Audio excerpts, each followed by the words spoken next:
साथियों नमस्कार, मैं एडवोकेट प्रमोद कुमार एक बार फिर मैं आपसे मुखातिब हूं लॉयर्स एनसीईआरटी पर, जहां पर आपको सुप्रीम कोर्ट और हाई कोर्ट के उन तमाम जजमेंट को डिस्कस किया जाता है, आपको कानूनी रिमेडी बताया जाता है, आपको लीगल एडवाइस दिया जाता है कि अगर आप भी किसी मैट्रिमोनियल केस में, किसी मैट्रिमोनियल डिस्प्यूट में आप फंसे हैं और आपके खिलाफ भी कोई 498 और इससे जुड़े हुए तमाम धाराओं में, आईपीसी की धाराओं में अगर मामला दर्ज हुआ है, एफआईआर दर्ज हुआ है, तो किस तरीके से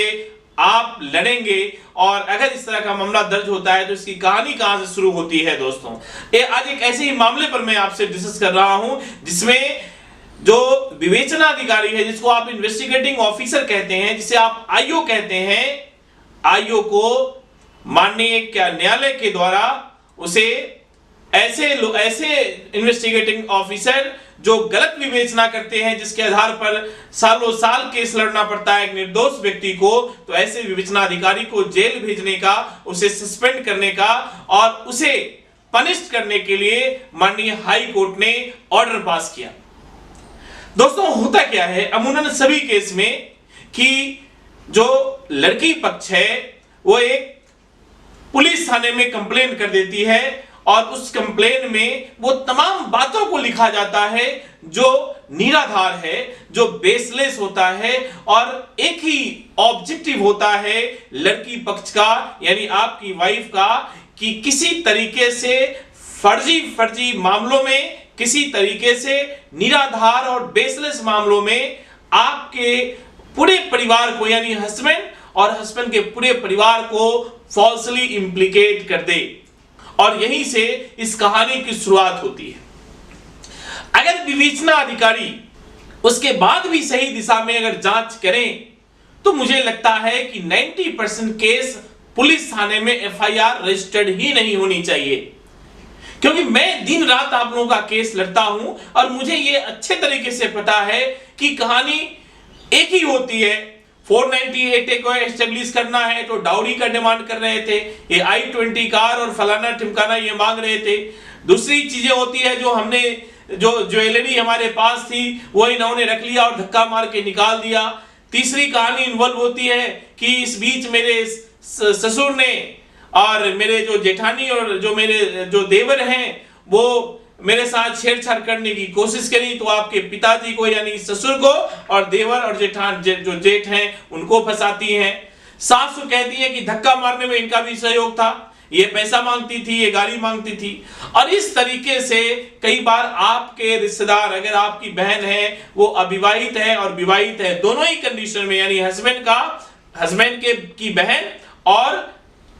अगर विवाहित है तब भी और अविवाहित है तब भी, यानी अनमैरिड है तब भी और मैरिड है तब भी, दोनों ही परिस्थिति में फंसा दिया जाता है। और उसके बाद पुलिस का कॉल आता है, आपको परेशान किया जाता है, आपको हैरास किया जाता है।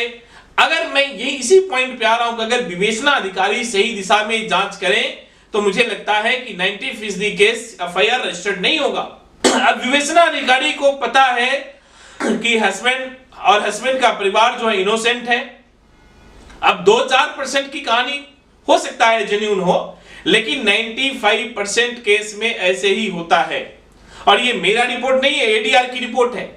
ये माननीय सुप्रीम कोर्ट ने भी कहा है, एक ट्रेंड चल रहा है पूरे हस्बैंड के परिवार को फंसाने का। अब विवेचना अधिकारी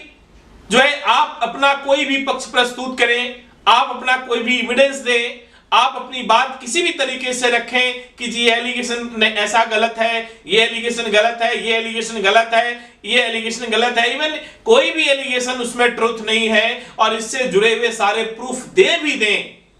तब भी विवेचन जो आईओ है, जो पुलिस वाले हैं, वो केस को रजिस्टर करेगा ही करेगा। पुलिस रजिस्टर करेगी ही करेगी, आपकी कोई भी पक्ष पुलिस नहीं सुनेगी, जो पुलिस को करना होगा वही करेगी। और कई बार तो ऐसा होता है कि आपका एविडेंस लिया भी नहीं जाता। आप जो साक्ष्य दे रहे हैं, आप जो प्रूफ दे रहे हैं कि मेरे ऊपर जो एलिगेशन लगाया गया है वो गलत है, उसके बावजूद भी आपका प्रूफ नहीं लिया जाता, आपका वो एविडेंस नहीं लिया जाता। पुलिस आपकी एक नहीं सुनती। और कई बार तो ऐसा देखा गया है, हम लोग तो दिन रात कोर्ट में होते हैं, कि अगर कोई सातिर क्रिमिनल है अगर वो कोई अपना प्रूफ देता है तो उसे पुलिस बरी कर देती है, उसे कोर्ट बरी कर देता है। लेकिन अगर आप हस्बैंड हैं तो इससे उससे भी बड़ा क्रिमिनल है। आप चाहे जितना भी प्रूफ दे दें, आपको बरी नहीं किया जा सकता, आपको हटाया नहीं जा सकता, आपका नाम नहीं हटाया जा सकता, बल्कि चार्जशीट जो है वो पुलिस कई बार तो पूरे परिवार को इसलिए भी इन्वॉल्व करके करती है। आप सभी को पता है कि अगर रिश्वत का सबसे बड़ा खेल होता है तो पुलिस थाने में होता है, और रिश्वत का सबसे बड़ा लेन देन होता है तो अपने आपके पेरेंट्स का, आपके रिश्तेदारों का नाम निकालने के लिए, कुछ सेक्शन को जोड़ने और हटाने के लिए दोनों ही पक्षों से लिया जाता है। तो ऐसी परिस्थिति थाने के अंदर होता है। तो मेरा बस कंसर्न यह है कि एक ऐसे ही मामले में माननीय उच्च न्यायालय ने कहा है कि अगर कोई विवेचना अधिकारी, अगर जो ललिता कुमारी वर्सेस स्टेट ऑफ यूपी में जो गाइडलाइन माननीय सुप्रीम कोर्ट ने दिया है, अगर उसके बियॉन्ड कोई विवेचना अधिकारी, कोई आईओ, कोई इन्वेस्टिगेटिंग ऑफिसर अगर वो गलत दिशा में जांच करती है तो ऐसे इन्वेस्टिगेटिंग ऑफिसर को, ऐसे जांच अधिकारी को, ऐसे विवेचना अधिकारी को सस्पेंड किया जाएगा, कंटेम्प्ट किया जाएगा, और कंटेम्प्ट करने के लिए पनिश्ड किया जाएगा। और इस मामले में भी वैसा ही हुआ है। इसका जो ब्रीफ है, इसका जो लिंक है इस ऑर्डर का, इस जजमेंट का, वो मैं आपके इस वीडियो में डिस्क्रिप्शन बॉक्स में दे रहा हूं। आप वहां से इसको देख सकते हैं। आप इसको देख सकते हैं किस तरीके से आईओ को सस्पेंड किया गया, उसके खिलाफ जांच बैठाई गई। तो अगर आपके मामले में भी अगर ऐसी कोई परिस्थिति आती है, आपको लगता है कि आपका आईओ आपकी बात नहीं सुन रहा है, आपको लगता है कि आपकी जांच किसी दूसरे पक्ष से, अपोजिट पार्टी से रिश्वत लेकर गलत दिशा में की जा रही है, गलत दिशा में चार्जशीट फाइल करने की तैयारी की जा रही है, आपकी बात नहीं सुनी जा रही है, तो आप इस जजमेंट का इस्तेमाल, आप इस ऑर्डर का इस्तेमाल आप कर सकते हैं। और ऐसे पुलिस अधिकारी जो आपके खिलाफ अपोजिट पार्टी से मिलकर आपके खिलाफ गलत धाराओं में चार्जशीट फाइल करने जा रही है, ऐसे अधिकारी, ऐसे पुलिस अधिकारी के खिलाफ आप स्टेप ले सकते हैं, उसे पनिश कर सकते हैं, उसे जेल भेज सकते हैं, उसे सस्पेंड करा सकते हैं। अगर आपके पास ऐसे कोई लॉयर नहीं है आपके संपर्क में, तो आप, मेरा नंबर आपके स्क्रीन पर है, आप इस नंबर पर कॉल करें। अपना जो ब्रीफ है, जो अपना केस है, जो आपकी एफआईआर है, वो आप हमें भेज सकते हैं। अगर आप दिल्ली एनसीआर में रहते हैं तो आप मेरे से संपर्क करें, मैं आपको न्याय दिलाऊंगा और ऐसे पुलिस अधिकारी को सस्पेंड कराऊंगा। ये मेरा वादा है। आप लॉर्ड्स एनसीआर देख रहे थे, अगर अभी तक आपको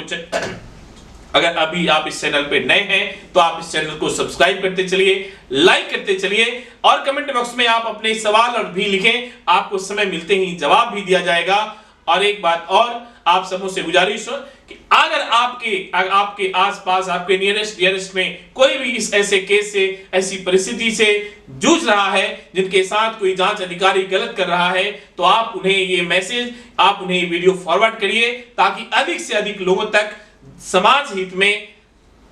ये मैसेज जा सके और आप इस मैसेज का, इस वीडियो का फायदा उठा सकें, आप अपने केस में कानूनी रेमेडी ले सकें, डिफेंस ले सकें, और जो करप्ट पुलिस ऑफिसर है उसे आप बर्खास्त करवा सके। मैं इस वीडियो को आज यहीं पर रोक रहा हूं, फिर नई वीडियो के साथ मैं आपसे मुखातिब रहूंगा किसी नए कंटेंट के साथ। तब तक के लिए आप तमाम साथियों को, जिन्होंने सुना, जिन्होंने सब्सक्राइब किया, जिन्होंने देखा, उन तमाम साथियों को बहुत बहुत शुक्रिया, बहुत बहुत धन्यवाद।